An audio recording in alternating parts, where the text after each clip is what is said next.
Okay, everybody. In this video, we're going to talk about commas and some common misconceptions that students have about commas. First of all, sometimes teachers fail to fully explain when you use commas, when you don't. Sometimes they may say something like, "Oh, well, you put a comma anywhere that you would take a breath." The problem is that's really subjective, and the use of commas really isn't an opinion.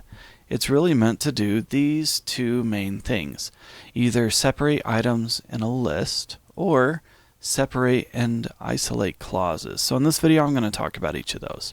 Okay, so let's talk about separating items in a list. Let's say you are going to list several things. It could be nouns, like in this example, or it could be, different clauses in a sentence. Whatever it is that you're listing, the magic number is 3. If you're listing something below 3, then you just need a conjunction to connect them.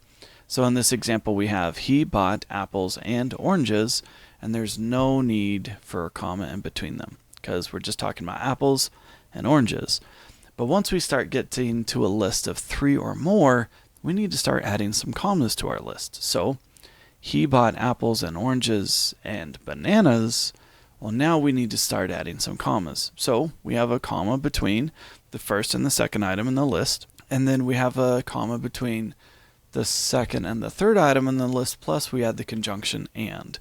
Now, this second, the last comma in the sequence, some people like to debate over whether that's necessary or not. This is called the Oxford comma, whether you would put it before the conjunction at the end. I like to use it. Some people say no. My advice is generally just be consistent with how you use it. If you're going to use it all the time. If you're not going to use it, don't use it at all. Just don't jump back and forth between whether or not you use the Oxford comma. But that's basically it. If you're listing items, once you pass 3 items, you need to put commas so that it's clear these are separate and distinct items in a list. Now, these could be a literal list, like a grocery list: apples, oranges, bananas.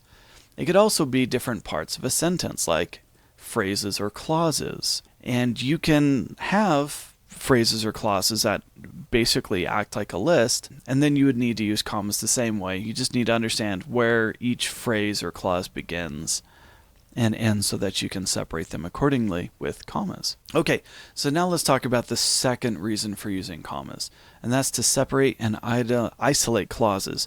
Now, I think this is one reason why some teachers will try to explain, oh, you just put a comma anywhere where you might take a breath. And that's because if you are reading or explaining something in a sentence, you might naturally take a pause between clauses. And so there is a sort of connection there, but it's not 100% accurate, so I'd rather just explain what the real rule is. Okay, so what is a clause?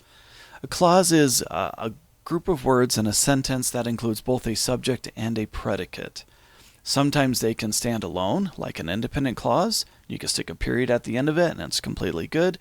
Sometimes they have a subject and a predicate, but they don't have a complete thought. There's something that makes it dependent or subordinate on other parts of the sentence, and so they need to be grouped with a different clause in the sentence to kind of complete the thought. We'll look at some examples here. Okay, so let's say I have 2 or more independent clauses in a sentence. This is what we would call a compound sentence.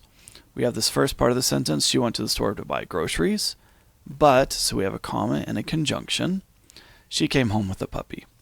So in this example, this is a complete clause, this is a complete clause, but to connect it, we needed a comma and a conjunction.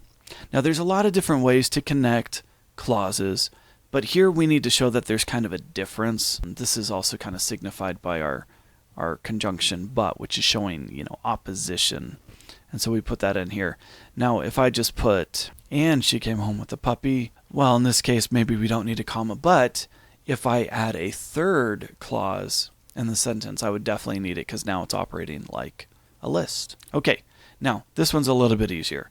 If we have a dependent and an independent clause, we're going to be using a commas, especially if it's set up like this. So let's say you start your sentence with a dependent clause: before her trip, or a dependent phrase, or this extra introductory information that needs more. So this right here, we have a complete clause. Even though we have 2 items in a list, it's not 3, so that doesn't need a comma. But right here, before her trip, she bought sunscreen and sunglasses. We need a comma right here to separate this extra introductory information from the true subject of the sentence, which is she, and then our predicate, bought sunscreen and sunglasses. This acts as kind of like extra information at the beginning, and we need to kind of visually separate it. Now, you might naturally take a breath there when you're saying it, but that's not the reason why we put a comma there. We put it because it's extra introductory and it needs to be separated from our subject. Now, we could stick this sort of phrase or clause at the beginning. We can stick it right between our subject and our predicate. We could also stick it at the end, and that might change how our punctuation works. So let's say I put it here, she, before her trip. This sounds a little bit weird, but it's technically not incorrect. But let's say you wanted to add some extra information here. She, I don't know, unsure of what to pack or something like that. If there's some sort of extra information, you can stick that structurally between our subject and our, but in that case you need a comma both at the beginning and at the end of that. But let's say I want to stick it at the end of our sentence. We do have a conjunction right here, but we're kind of continuing this thought, and it may not need a comma right here. So it kind of depends on where you're putting it. Does it need a visual difference? That separation. Sticking it at the beginning, we need it here. Sticking it in the middle, we need it here. Sticking it at the end, it kind of depends on whether it's contrary or not, whether we're going to put that. Okay, so that's kind of the real reasons why we put commas in a sentence. It's not just because we might take a breath. It's separating items in a list of 3 or more, or separating on isolating clauses. So like if I stick it here between our subject and a predicate, that's isolating. If I'm separating, because I've got, a clause before the rest of my clause, I might want to separate it with a comma. So, all right, I hope that was helpful, and, good luck writing.